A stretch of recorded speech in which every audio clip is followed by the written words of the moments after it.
before we get going with today's podcast, I want to remind you about a great opportunity to learn football at Lauren's First and Goal Coaches Clinic. The clinic is to benefit pediatric brain tumor research as well as cancer services, and the lineup, as I mentioned, is an incredible one. 160 speakers, and right now you can get the ticket to that clinic, $49 for an individual, $150 for a staff of 5, so $30 a coach there. But you need to act now. That expires once it hits 2021 here, midnight on Friday. Again, check it out at lfgf.coachesclinic.com. On today's podcast, we're going to talk about getting buy-in in your position room. We'll focus specifically on cornerback press technique. And joining us today is a guy with a lot of titles: the cornerback, special teams coordinator, defensive pass game coordinator, and defensive recruiting coordinator at Sam Houston State, Gary McGraw. Coach McGraw, great to have you here today. I appreciate it. Love that you are putting together this platform for coaches to, be able to express their experience and not only this pandemic, but their college career or high school career or, whatever level they're at. Yeah, well, we're excited to be able to talk to you today, and we're definitely going to dig into some topics here that you're passionate about. But before we do that, we want to get to know a little bit about you and your growth in this game, starting with when was it that you wanted to become a football coach? It started my last year of college. I finished after 4 years. So going in the spring, I thought I was going to finish up my degree and become a firefighter or a chef.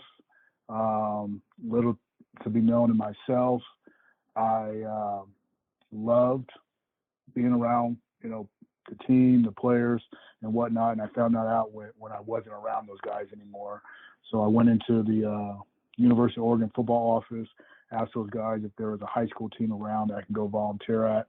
Was fortunate enough that a guy by the name of Mike Allison hired me at Marist High School to become the DB coach, and then which eventually ended up becoming the co-defensive coordinator, special teams coordinator. And we went 23-1 in 2 years, won a state title, and I figured coaching was very, very easy, and I'm going to continue to go this route. So how easy was it for you, Coach? Was it something that continued to be as easy as it felt then, or were there obstacles along the way? Oh, once I got into college, I realized it was not that easy. I finished my 2 years there, and I moved home because my grandpa was going to pass away. So my mom wanted me to come back, and I got home and ended up, luckily he got out of the hospital. He was okay. And so I got back into high school coaching there, but then I was fortunate enough by a guy by the name of Nathan Nagy to call me up and ask me to come coach a secondary for him out in Quincy, Illinois at Quincy University. And I got there. I figured, well, I'll be able to recruit the guys I want, and it'd be that much easier, coaching in college because I'll be getting the people that I want to play for me instead of, just kind of inheriting the kids who are around the high school. And that's where, become a lot more competitive, where you're battling other people for players and facilities and all that stuff start coming into play. But, we did have a good group of kids there. We battled. We just never were that great as a team. And so that's where I realized that coaching isn't as easy as I thought it was going to be in the format of being able to put together victories. So that's why I learned it wasn't going to be that easy. So, realizing that, figuring that out, what steps did you take to be able to compete? And, you're at a very good FCS school now in Sam Houston State, one that is, nationally is going to be up at the top every single year. And so you don't get there by accident. You have to work. So what were the things, in learning those lessons that, hey, this isn't as easy as I thought it was going to be, that you started to do to develop and improve yourself? Well, the biggest thing is just trying to do your part in this whole elaborate scheme of an organization. And I was blessed to continue to learn from a lot of people that were around me at Quincy. Sometimes it was learning what not to do. A lot of times it was learning what to do. And so when you get to that college level, that's when sometimes the doors of other college coaches are going to be more willing to open up to help you out. The biggest thing I've learned is relationships in this business.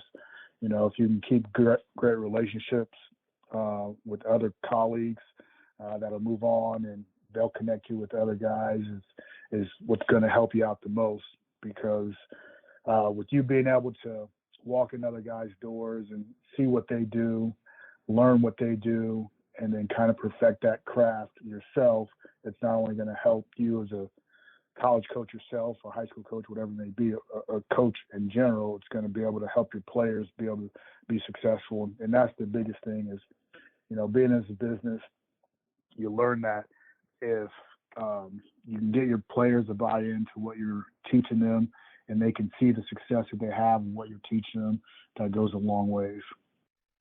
And that leads us to one of our main topics today about how you get that buy-in in your position room. As I said before, you wear a lot of hats. You're the cornerbacks coach. You're the coordinator of special teams. You're the defensive pass game coordinator off the field. You're the recruiting coordinator. A lot of responsibility, but for everybody, whether you hold that coordinator title or not, it starts with having a room that's bought in. For you, how do you create that buy-in, and what's the philosophy, and how do you frame that so those guys believe in what is going to happen, not just within their position group, but within that unit?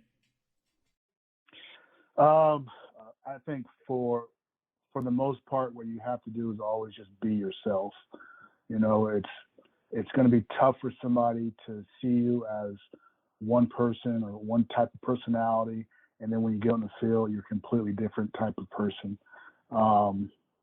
The biggest thing, I guess, what I've learned from my room to be able to continue to develop is just making sure that I can teach them and then also make them accountable for what they're learning.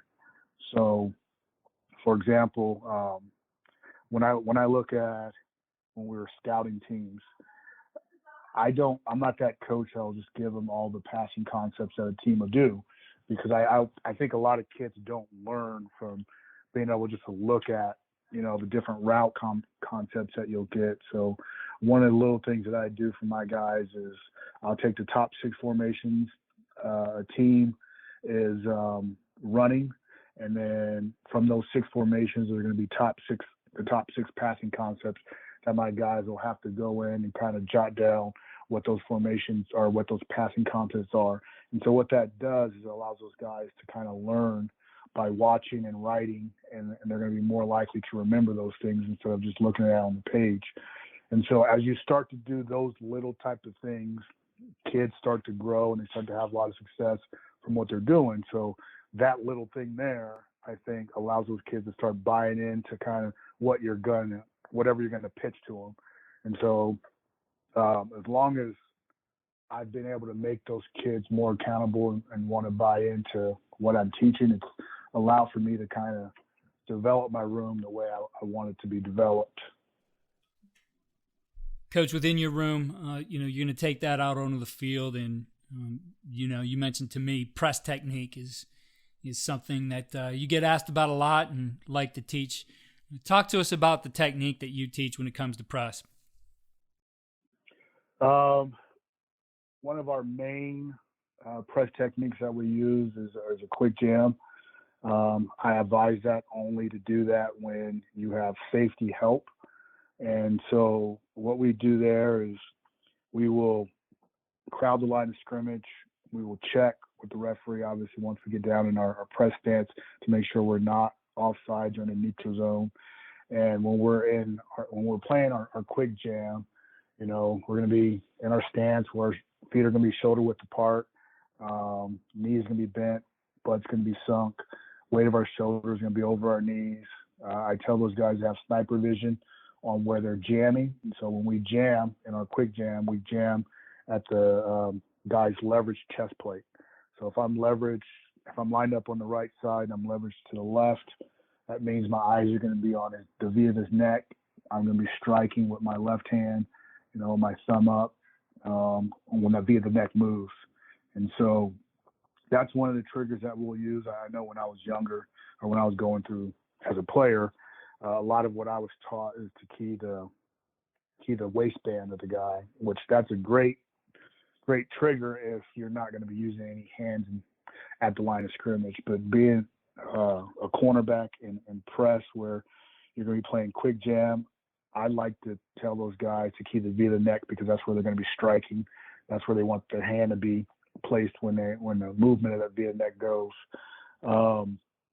So once they strike, they're going to take a 6-inch power step with their leverage foot. So again, like I said, from the right corner, I'm leveraged to the left. I'm going to be taking a 6-inch power step with my left foot, jammed with my left hand.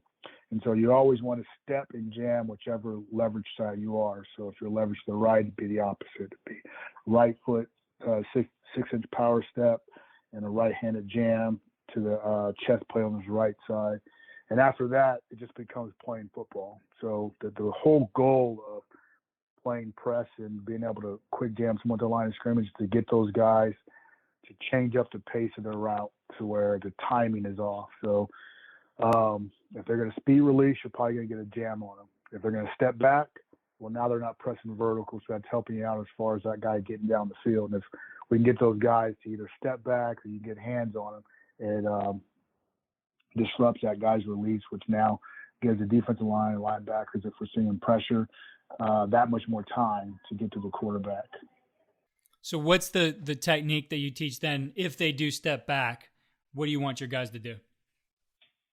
If they step back, it becomes, like I mentioned, that they're playing football. So they may end up getting back to a position where they're squared back up, maintaining that leverage of inside. If, for instance, the guy doesn't step back and he speed releases outside, well, your hip's already going to be open to where he's speed releasing. So now it's just planting off that. So if I'm leveraged to the right and I step on my left, it's planting off that left foot, getting back in a position where you're in a dominant position of him running his route vertically. Now, when I talk about being dominant, it's not going to be on top of the guy. I don't think that's a great position to be on a receiver unless you're in a red zone because of the back shoulder fade. I'd rather that guy be on that near hip in a subtle trail position on that receiver because you can always play up and through any vertical throws, and you're in position to take away body presence wise. You're in position to take away any back shoulder fade balls.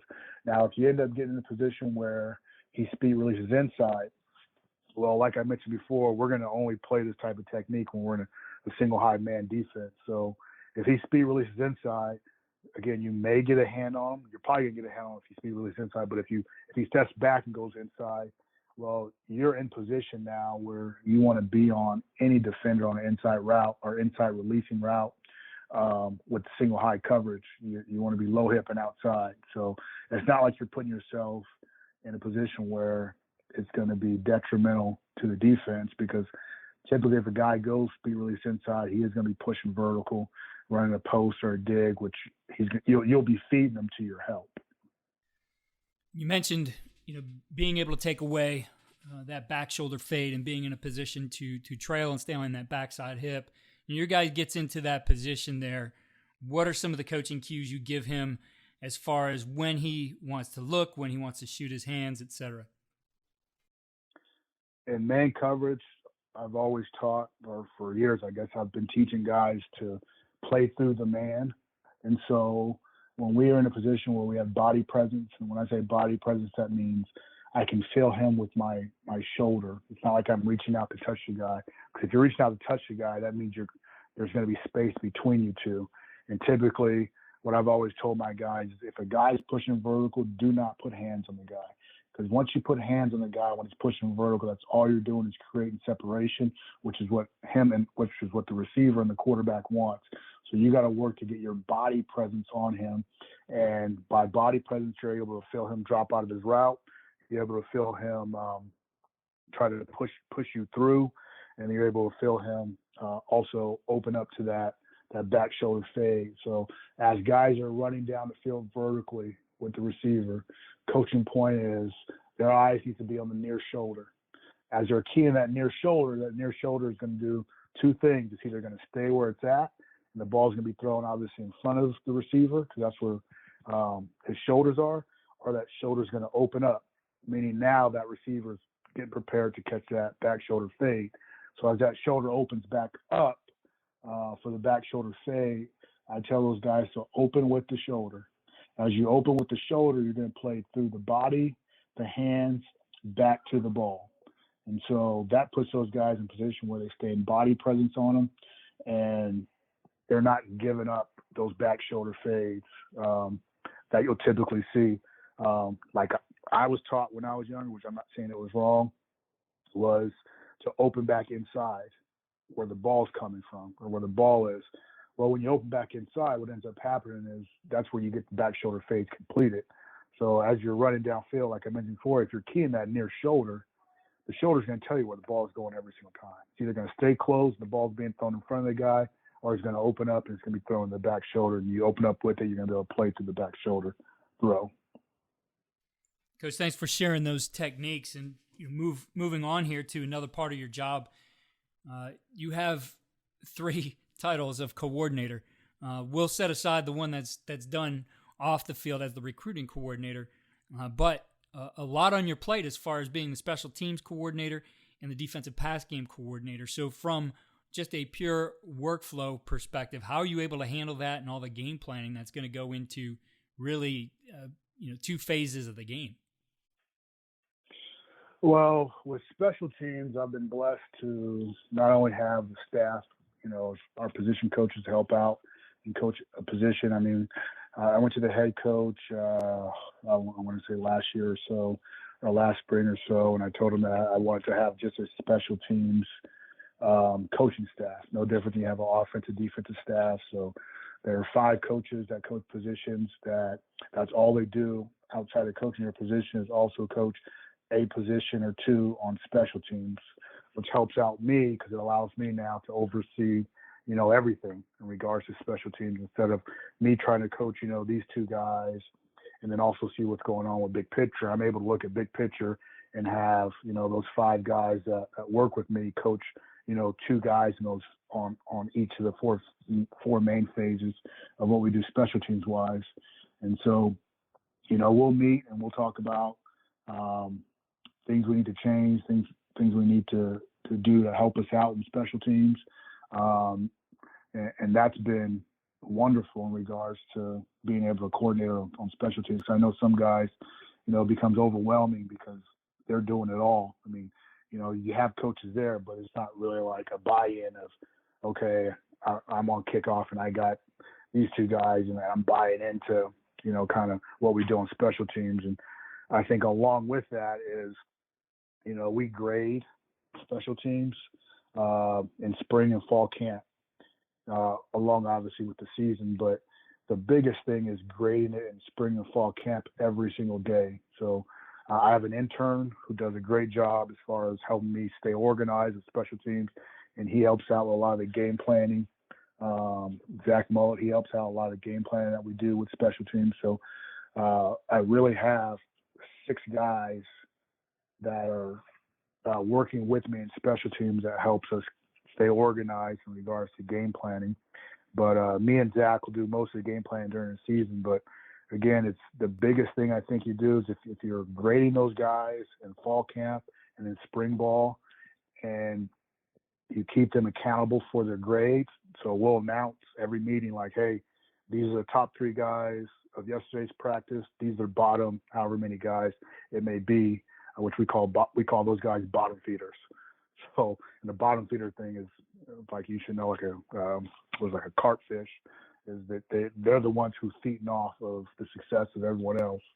And so we point those guys out, and we're not afraid to call those guys out. So guys have really bought into kind of what we do on special teams, and obviously the ones who are the top tier guys, we do what we do for those guys to make sure the rest of the team understands that what they're doing is special in regards to special teams. But that's the biggest thing, is being able to have guys that work with you that are bought into what you're doing special team wise, and know if they have a word and a say in what we're doing as far as on the field, especially no different than offense and defense. And I think that was a big part of why we were number 12 in the country in special teams last year, if you look at it statistically overall. So I'm interested in the other coordinator position that you have on the field, and the defensive pass game coordinator. I've certainly had quite a few pass game coordinators here from the offensive side of the ball. I want to say you might be the first on the podcast that's been specifically with that title, a defensive pass game coordinator. What things do you look at in putting together the game plan? What falls on your plate as far as the responsibilities of the defensive passing game? This is crazy. It's funny that the head coach came in the office. I don't know if it was fall or last spring, and he's like, "I'm going to name you defensive pass game coordinator." And I sat there and I thought, like, okay, well, what is this going to, entail? Like, what different am I going to do? And as a defensive back coach, I don't think it hasn't been any different for me as far as how I prepared or helped our staff prepare for a game, or even myself or my room prepare for a game. It's just understanding kind of what the team you're facing offensively, what they're going to do. So a big part of what I do as a defensive back coach has been figuring out when an offense likes to run their screens, what type of screens they run. What do they like to do in the red zone? What kind of concepts they like to do in the red zone? Understanding who the receivers are that we need to be aware of, and just understand the big part of just the whole passing game. Are they an RPO team? Are they a drop back team? Are they going to move the pocket on third down? What type of passing concepts are they going to try and get to when it's third and long? And I think all those things most defensive back coaches already do. So I was given the title, and I kind of sat there. I was like, well, what am I going to do any different? And I really sat there. I was like, there's nothing really I think I can do different outside of what I already do. And I spoke to a couple guys that I know that are essentially defensive pass game coordinators for their programs. And they were kind of like, Gary, I mean, you probably already do everything that you do. You just now given a title. But I guess another part of it, though, is kind of what I do in my job, though, is, when we're doing scout cards, I'm the guy who's picking the pass concept that we're going to see as a team. So what I do is I look at what the opponents are doing, and I say, okay, well, first single high, these are the concepts they like. These are the concepts that are going to give us trouble. So I'm not putting in like 4 verts based on what we do defensively. I mean, I'm not putting in 4 verts in there during practice. That's a simple concept. It's more of because we're a single high man defense. It's more of, okay, they like to cut the splits of these guys and run, these types of cut split formations. So if they're wheel in the back with the X on the back side with the cut split, we need to see that. Our backer needs to see that because he's going to get picked if he doesn't see that. If they're running bunch concepts, and there's some concepts in there where we may have not ever seen them. Those are types of things that I'm putting in practice. I'm not putting in, vanilla things. I'm putting in concepts that are going to give us, some problems, and hopefully we come out of practice, and our players feel more comfortable with, whatever defensive concepts that we're running versus, the bunch or the 2-man stuff where they got stack formations, cut close to the formation, the base of the formation, all that stuff. So, I guess that's the biggest part, is understanding the passing game, and then understanding what would be the best coverages going into an opponent. So our defensive coordinator, Coach Carl, will ask me, he's like, okay, what coverages do you think are going to be the best ones for us to run? Because we're not going to run an entire playbook when we go against a team. We're going to pick what we think works best. And as we go throughout the game, if there's adjustments we have to make or things we have to do, we'll make those adjustments. But hopefully, by Tuesday or Wednesday, what we put together is going to work. And I think for the most part, especially this last year, we defensively did a hell of a job with preparing our kids. Our kids bought into, what we're selling them, and they did a fantastic job performing on the field for us. So, Coach, in being primarily a one-high man team, that's one of the first things you heard as people started to come up with answers for the RPO, that, one high man can stop it. Obviously, they're still running RPO. So with that in mind, what are some of the things that you see commonly that teams are trying to do for you, and what are the keys to still being able to stop those RPO teams in the defense you're playing? What teams have done to us the last couple of years is they'll do some movement as far as motion. So when you get in one high, they're going to try and move guys and find matchups. And I'll tell you, and I hate saying this, but we've been blessed because we've had a really good secondary the last couple of years, and also with the really good defensive line that doesn't allow the quarterback to hold the ball much. But we've been able to handle those matchups when we got our guys in there. And so, but what I've seen though is movement. I've seen formational things where they'll get in bunch, they'll get in 2-on-2 stuff, where they try to trick our guys in regards to who's coming in, who's going out. Quarterback run game has been a big part of what teams try to do and what they will do versus single high defense, and force that safety to make a play now on a quarterback in space, or even put an edge player, be a defensive end or a linebacker, in space, or even in a predicament where he has to be worried about the jump cut of the running back or the quarterback pulling. And so those are things you got to be kind of aware of when you're running that single high defense. Now, things that we've done is we've added coverage, not to get into too much detail, but we've added coverages where it's a manipulation of man and zone on versus our opponent, to where we're not just straight in man-to-man coverage all the time. So we'll manipulate it where we'll man up somebody and play zone around it. So that helps out when you can figure out who their guy is in the passing game off RPO. I know, a lot of times now, and you've seen it more and more, people moving into the bunch, right? Bunch formations, whether that's 3-by-1 with that kind of tight trips formation, or 2-by-2 where they're snugged and you still have a lot of space to the outside.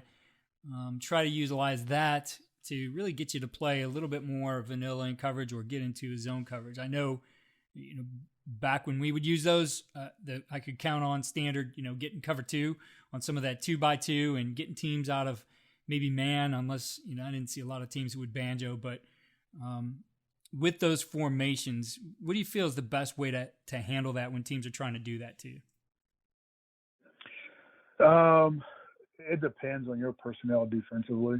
I mean, again, we've been blessed with not only being in Texas, but Texas high school football players are pretty smart players. They've been coached up pretty well for the most part, and they're pretty athletic. And I think that's been a benefit of us, is where we are and we're located, is we've been able to get those guys who are athletic enough to still play man. And so one way to attack it is to continue to play man. You run, if it's a bunch, like 3-man bunch, you're running through what we call 3-on-3 concepts, where we will in and out, 2 of the guys and play man on one of them, or we'll go all the way across where it's like a 3-way, so a guy will have first out, a guy will have first in, and then another guy will have second declared. And so we have several of those different concepts that we run in man. And then if you don't have the guys who can run with those guys in man-to-man coverage, especially fighting through getting rubbed, then you do check to a zone concept, where it's some sort of 3 concept where you got, a zone guy inside, a zone guy outside, and a zone guy over the top. And so what you have to understand is, if you're getting into that zone stuff, is they're probably going to run a lot of follow routes. And so now you're getting two receivers on one zone guy, or you're getting, you call that spacing concept if you're in cover 3. So now you're getting 3 guys on 2 underneath defenders. You're getting outmatched in your zones. And then if you're going to stay with man, you've got to realize that there is a possibility of, at one point in time, you may get rubbed off, based on the concept that they may run. And so it kind of just depends on your personnel and kind of how you want to attack it as a coordinator or a defensive back coach. I don't think one is better than the other. You know, a good mixture of it, and that'll happen throughout games is because you're not going to. We call ourselves a single high man defense, but we will not play man 100% of the time. You know, we'll probably play man 60% of the time and try and do a good job of mixing in some zone to make sure that quarterback is really having to think about what we're doing. We try and make it look like man for the most part. And so he's not figuring it out until post snap and he has to go through a read progression. So you've seen a lot the last couple of years, really, of a lot of the mesh, and those turn into some picks. For you in playing man coverage, what's the key to not being picked or rubbed off of a route? What I will teach our guys in a man concept defense where we're not, because we'll run a man concept defense where we pass stuff off. But if you're running a man concept defense where you're not passing things off, what I've taught defensive backs are when you're getting mesh is to trail the receiver, because typically what you're going to do is if you try to work to a position where you're running side by side by them, then that's when you're going to get picked. But once you fill mesh, and obviously you're going into, you're going to know, you go, hey, they run mesh versus man. And so once you fill that route, start pushing to the sideline. I always tell my guys, if you can see the guy's butt crack or you see the back of his numbers, he's running mesh. If he's running at you, you can still see the front of him. That means he's going to be running a climbing route. So don't worry about getting behind him when he's running across the field. So that will help those guys not get picked by one of their teammates or by the other receiver. And then as they work through the mesh, then they'll start working back to the top or the upfield shoulder of the receiver. Coach, your guys obviously have to tackle, and in corners these days have to be more and more physical in that aspect of the defense. What are some of the key coaching points in the situations that your guys end up in the most? First thing I'm going to say, and this is kind of off the question, but when I walk into a high school or sit in the living room, I tell those guys that I'm recruiting that I don't believe in cover guys. So I'll walk into a high school and the coach will be like, oh, he's a cover corner. And I'm like, coach, I don't want him then. I don't want to coach cover corners. Those guys don't exist anymore. And it's because offenses do such a great job of going to single width formations. And if you're not a team that travels your corners, which we're not a team that travel our corners, so our corners end up becoming essentially outside linebackers or nickels or whatnot to a tight end formation. And so one of the things I get into is making sure every corner and I coach nickels too, but every corner that comes into our organization knows that they will not just be responsible for covering somebody down the field. They're going to be responsible for taking on blocks in the box. They're going to be responsible for blitzing off the edge. So they got to understand that mentality of just, I'm a cover corner. I'm going to go cover that guy, and that's all I got to do all day. It's not going to exist because of how the game is played nowadays. There's so many plays that offenses do now that they try to either get the corner in the box by motioning or just getting the ball out in space to force those guys to have to tackle. And so to get them out of that mentality of just being a cover corner, if they happen to sneak into our program, is you got to do tackling every day. And we do tackling as far as individual every single day. And it's challenging those guys to be tough and understand that the shoulder pads on them are there to protect them. And obviously they got to keep their head up to protect themselves. And so I think that's a big part of creating defensive backs or corners that are not just cover corners. And I don't know if I answered that question right or for you. Yeah, no, I mean, definitely the mentality, right? It's listening to you. It's like listening to a receiver coach, talking about, making sure that his guys understand they're going to be blocking, right? You need your guys to be physical. With that in mind, I think when we look at any position, I've seen more and more guys just get out of used to be, you watch a defensive practice 5-10 years ago, there's a tackling circuit. It's the same drills every single day. But I've seen it become a lot more refined, and here's the limited situations we're going to have you guys in, and here's how we're going to approach it. For you, what are the kind of the key situations that you want to make sure you're working all the time because they're going to happen again and again? Well, for the most part, I mean, I'd say 80% of the time we have to make tackles is going to be in space. And so a lot of drills that we do are going to be focused on guys going from a long stride to a short stride in space and being able to come to balance and leverage a ball carrier. So a lot of drills that we do are focused on those guys being able to see a ball carrier in space, being able to make sure they leverage them the proper way and attack that near hip. The biggest thing for me that I teach my guys is, their near leg needs to be their lead leg. So if I'm the defensive back approaching a ball carrier from my right, his left, my left foot's going to be up, my right foot's going to be slightly back.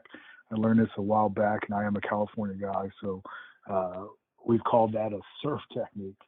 And so as they approach that guy, they're surfing, they're going from a long stride to a short stride, making sure that the framework of their feet don't get too wide where they either get juked or out leveraged. And also with them having their lead leg up, their inside leg up, their outside leg slightly back, their hips are open to where if they do happen to lose leverage, they're not closed off to where they can't open their hips up and maintain that leverage again or regain that leverage, I should say. Coach, you've shared a lot of great stuff with us here today. And the last question that I ask everybody is, of all the things you do as a coach on and off the field, what's the one thing you point to that really gives your guys the winning edge?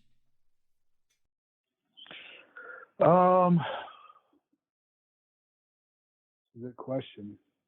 I mean, I think it's probably more so, and this is outside of, preparation.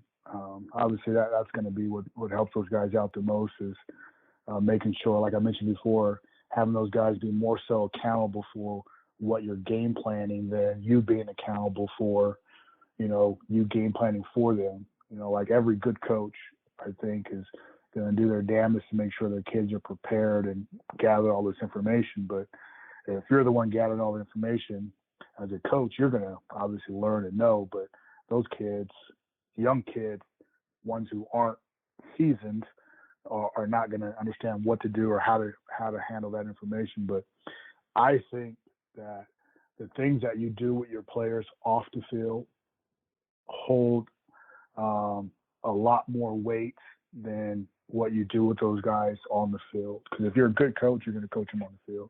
But if you're able to get those guys to your house, you're able to bond with those guys, you're able to share your own stories with those guys to where they can see that you've gone through it. Because a lot of times these kids, I'm 41 years old. So it's funny, my wife was calling us old earlier, and I don't think I'm old, but, you're coaching these kids who are 18, 19, 21, 22 years old. There could be some disconnect and you just feeding them information. But if you're not creating any type of relationship with those guys to where they can really trust you and understand that you're there for them, then their growth is going to be limited, I think, because they may only listen to half of what you're saying. And you don't want that. You want them to be able to listen and really hang off the cliff on every single word that comes out of your mouth, because as you as a coach, you feel that what you're telling them is what's going to work. And if you've been doing it for a while, you've had some success and you've seen it. I mean, for yourself as a coach that, it's going to work if they listen to you. And so I think if guys can learn to create great relationships with their players off the field, those guys are going to be more willing to hang on every single word that comes out of their mouth when they say to them on the field. And so those are things that I've done in the last several years that I've been a coach, and I think it's helped. I'd like to believe it's helped, especially when you have kids send you messages about how you affect their life in such a positive way. And it's not only like the good players, but it's like the walk-on players that maybe they weren't good enough to play at the Division I level, D2, D3, and they've grown to become accountable players within your program. And so it's probably not what some coaches want to hear, but I really do truly believe that's something that has carried a lot of weight in regards to my position rooms that I've coached to be successful. Is we've had a really good bond off the field, and they understand that, we're getting between the lines, it's business, and they're willing to listen, to buy in, and like I said, jump off that cliff for you when they're on the field competing with their other teammates.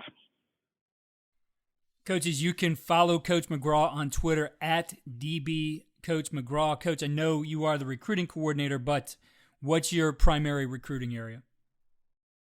My primary recruiting area is Southwest Houston, but I recruit the entire state of Texas for defensive backs. So if you have a good one, send them Coach's way. Coach, I really appreciate you taking the time, and it was great to have you here on the podcast, and best of luck to you and the Bearcats in 2021. I appreciate it, Keith. Thank you for listening to the Coaching Coordinator Podcast. Be sure to get your ticket to Lawrence First and Goal Coaches Clinic at lfgf.coachesclinic.com. Remember to save money by getting the early bird ticket, $49 for the individual, $150 for staff, and